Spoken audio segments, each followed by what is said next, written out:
तो ये कहानी रे जड़े युव डॉक्टर गोटे एरिया को गले आठी से चाहिए निजर क्लिनिक खोलवाई तो जितेबाला से क्लिनिक खोलिया चेष्टा कले बा मनस्थ कले से अति निकटतम बंधु मान कहले नाई मु अमुक अंचल गोटे क्लिनिक खोलिया जाऊँगी तो आपण मानकर शुभकामना दरकार तो तांकर निकटतम बंधु मान कहले कि सेठी अत्यंत प्रतिष्ठित दुई जन डाक्तर क्लिनिक रही तेणु सेठी आउ गोटे नुआ क्लिनिक करवा हुए तो गोटे बुद्धिमतार परिचय न हो पारे किंतु से युव डाक्तर जनक दृढ़ निश्चिंत थिले और से निज प्रचेष्टा गोटे क्लिनिक आरंभ कले एवं किछि दिन पर परिलिखित होला से जो युवक डॉक्टर जनक जे क्लिनिक आरंभ करथिले नुआ नुआ करी तांको क्लिनिक अन्य प्रतिष्ठित डाक्तर मानक क्लिनिक अपेक्षा बहुत सुनाम और ख्याति अर्जन कला तो बंधु मैंने आसिले इवन एपरिक से जो प्रतिष्ठित डाक्तर दुई जन से थे से युव डाक्तर पाखक आसिले एवं तांको पचारे तमें तो नुआ करी ये क्लिनिकटा खोलीच आमे मैंने भी आगुरी बहुत पुराणा ये क्लिनिक खोलीच किंतु ता सहित आपण आमे बहुत कम पैसा चिकित्सा करुचु तेणु आम अभिज्ञता आमर कम पैसा चिकित्सा सत्वे आपण एत ख्याति केमती अर्जन कले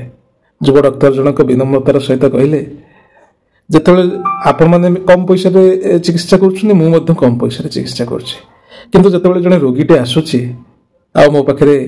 तार रोग विषय कहूँ से मु गोटे भल श्रोता हिसाब से ता कथा को से शेष करने पर्यंत बहुत निष्ठापर भाव में शुणा चेष्टा करुचे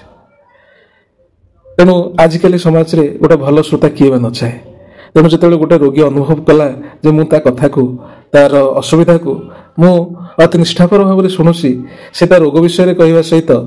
तार परिवार तार पारिवारिक जीवन तार व्यक्तिगत जीवन से विषय कहवाई आरंभ कले जहाँफल कि रोगी सहित मोर गोटे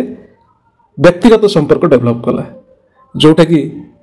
मते रोगी सहित कनेक्ट होगापाई प्रेरणा जोगेला बा बेसी निकटतर कर साहाय्य कला ता सहित रोगीर व्यक्तिगत जीवन विषय जेहेतु मुझे सूचना पाई पारे तो तार रोग निर्धारण कर सहायक है तेणु जेहेतु गोटे निष्ठापर श्रोता भाव में मुझे प्रतिपादित कर पारे रोगी मान गहन तेणु मो क्लिनिक बा मोर जो चिकित्सा पद्धति लोक मान द्वारा आदृत है क्लिनिक सफलता यही भाव में मत मिली तेणु मोर कहबार तात्पर्य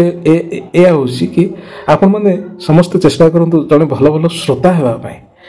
जिते भल श्रोताटी आप पारे ताहले आपणकर प्रोफेशनल बा वृत्तिगत जीवन ता सहित व्यक्तिगत जीवन सबुथ आप सफलतार स्वाद चाखी पारे। जय जगन्नाथ जय ओडिशा।